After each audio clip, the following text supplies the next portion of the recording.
Well, today's mission is to get that on the front wheel of my Tenere 700. I always like to change my own tyres at home, because if you've got to do it in the bush and you don't know how to do it, you're going to be screwed. So make sure you got all the right tools on the bike. And I carry my levers and pump under the seat.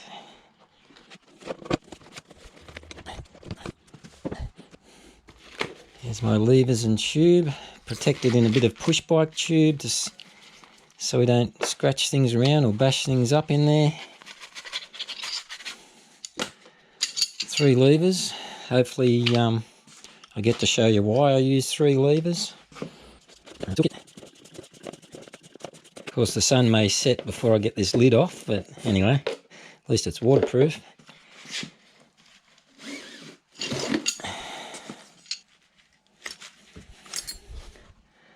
What do we got here? Okay, the front pinch bolt is a 10mm. And yes, I've got a Centerstand on my bike, so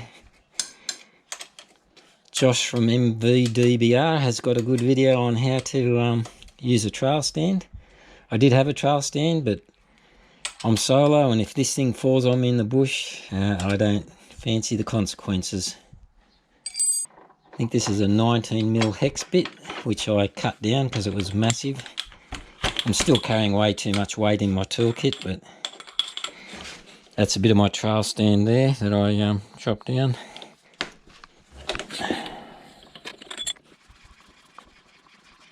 Still got a bit of weight on there. Hopefully it's just the wheel, because I'm going to be in for a shock when I pull it out if it doesn't lift into mid-air.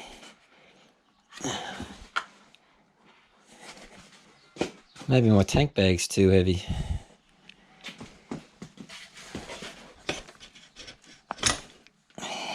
Why is it so fucking front heavy? First time I've had the front wheel out of this. So here's a learning experience. Wet the air out of the bloody tyre. Now, is this a trap one is going to come against in the bush? Right about now I need a bit of lubricant on my brake calipers. Let the weight off and we're down to the ground. Okay. So, note to self, find log to support bike weight.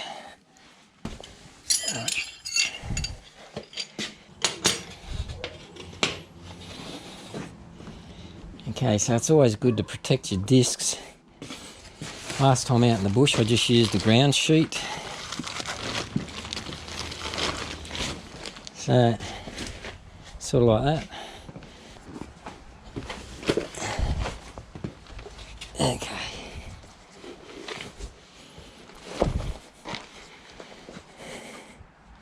So this ain't no dirt bike tyre. Oh, but it's breaking the bead really easy, thank fuck. So I'm only 70 kilos, so doing this on the rear, we needed my mate's DR650. And using 150 kilos of bike, or 170 with luggage, to do this very job I'm doing. And still wouldn't come out without copious amounts of WD-40. Okay, that's already broken, man. Thank Christ that was a bit easier. I've just got soap and water, dishwashing water here, but always pays to make it really slippery. WD-40 will work on the trail if you haven't got any dish soap.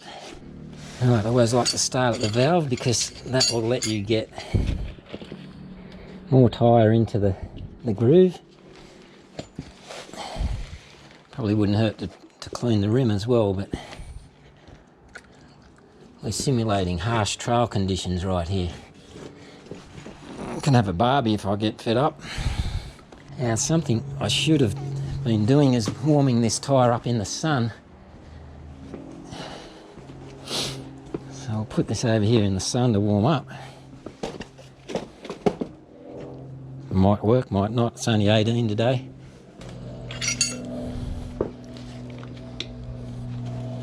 trick to getting this out is just patient. Get the other side into the well.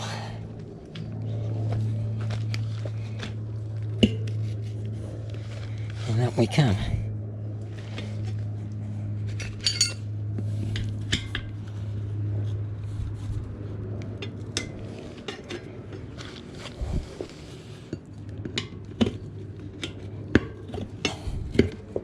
Free's always a good little assistance, I find, doing this job. Alright, once you get far enough, it'll want to just sit there like that.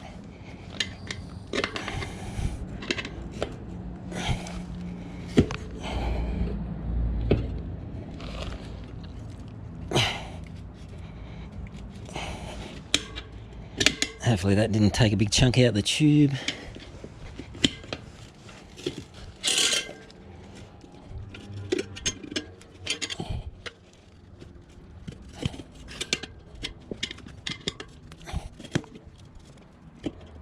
If you're worried about the damage I'm doing to my rims, you just colour them in with a bit of texture, black texture.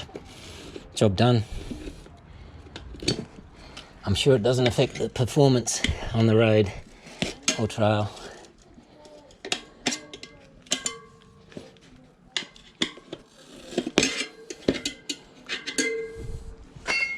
Alright, side one, done.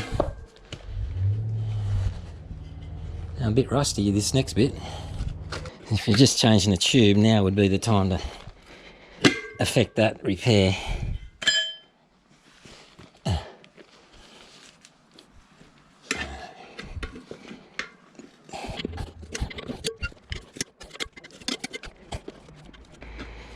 Let's get the tube out.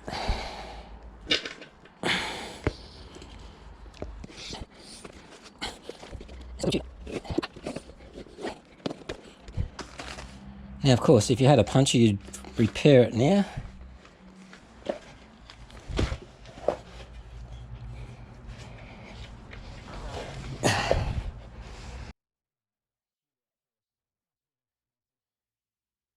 Check the band for damage. God, it's almost a tubeless setup the way that's done by Yamaha. Might just dry the tube. Now on the trail I've got a small moto presser which I use on a cigarette lighter socket, or a push bike pump, which, believe it or not, got us out of the shit doing a rear tyre in one of our rides. But today I'm going to cheat.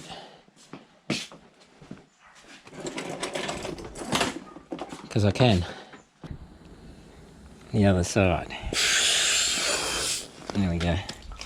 Let's just put some in there. This can help on the bead as well.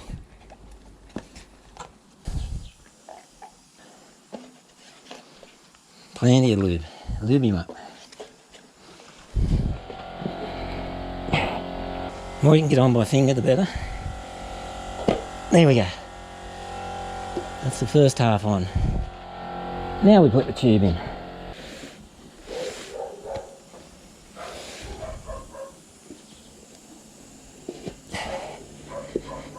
And of course, the reason we put a bit of air in it is so we don't pinch it. You sort of know where the tube is at all times.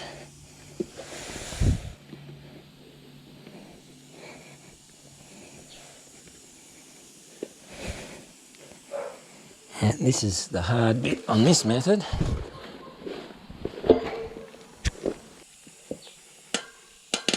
There we go. Where's my nut?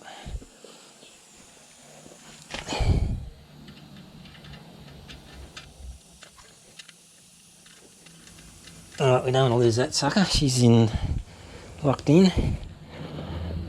There's the rest of this tube out the road. Okay, and we start on the other side from the valve for obvious reasons, which just to keep it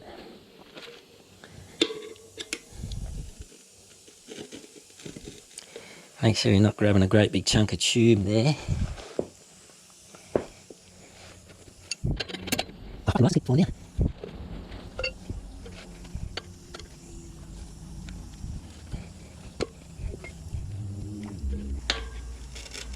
Oh, hear that paint scraping off the rim. Nice. As long as it's not the sound of tube pinching, I don't care so much. My cousin Phil Lovett would be horrified. He used to race in the ISDE and Cessnock 4-day. He won the Fink Desert race a few times. Could do a tyre change in 3 minutes or something. But they cheated, they turned their rims down. Oh, didn't need that tooth. Now the trick is, we want this one to get down into the rim in the middle to give us more room to work with. You take a little bit of pressure out of that. You want both sides in, or it will not give you enough room to work. Let's re-lube the other side a bit.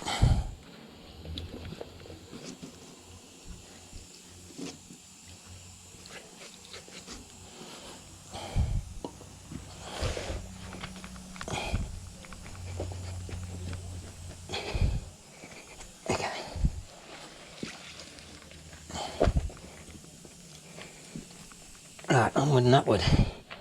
Look at that, now I've got it in the rim, it's pushing on. Of course that won't last to the end, I can guarantee you. Some people like to bash them on with a mallet, and that's a good method. Safer than pinching. No pinches.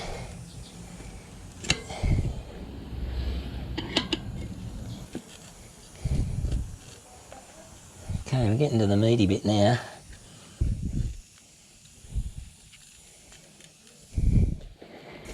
Yeah, a guy with a mallet would probably knock that on now. I do have a mallet, but I love the challenge of not pinching my tubes. One more bite, do you think? Boom! Don't worry about them bubbles. Nothing to see here.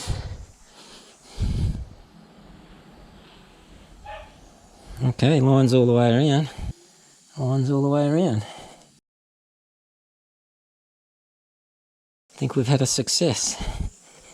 We'll just let it sit just to check if there's any slow leaks or anything before we put her on. So I didn't tie the centre stand forward like I would have in the bush. Guess what happened? Folded up on me before I got the front wheel in. Bugger. I think I'll just lay it on its side without damaging anything and put the wheel in that way. See how we go. Going to be fun keeping the spacer in and lining up the discs to the pads, I think. It always pays to remove the ABS sensor from the front forks before removing or installing the front wheel, because they're quite easily damaged. Okay, all's well that ends well. The wheel actually went in quite easily, laying on its side. Hope you got some useful information out of this.